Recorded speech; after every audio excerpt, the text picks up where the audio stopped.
Blade Runner is considered a classic by many critics, and it's not hard to understand why. I mean, the visuals are a stylistic masterpiece, from the special effects and the lighting to everything else in between. And the entire movie is perfectly and artistically lit. You could take a still from practically any scene and it might as well be a painting. Aside from the visuals, the movie deals with existential questions that could strike a chord with any audiences across the decades. In that sense, it's something of a timeless movie, something that people in the 80s pointed out when they cited Ridley Scott as being ahead of his time. Ridley Scott also influenced what a quasi-dystopian future should look like in both movies and games alike. What are some areas where the film failed? The film was marketed as an action movie, maybe even like a sci-fi thriller, but when people went to watch it, it was much more artistic and thoughtful, existential.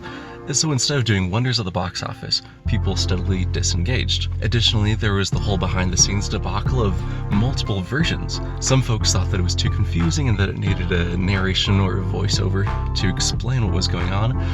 There were just so many different conflicting voices from the director and the producer and the studio. It became one of those examples of too many chefs spoil the soup. Sociology also plays a big part of it too. So the documentary Dangerous Days notes that the 70s had a lot of really depressing movies, and by the 80s, a lot of Americans were just ready for that better, brighter future that had been promised to them. Then Blade Runner comes along and gives them this dark, gritty, dystopian view of the future, and nobody wants to hear about it. Americans were ready for a hero movie, when instead they got a confusing art movie where the main character, even at one point, pretty much coerces another character into loving him.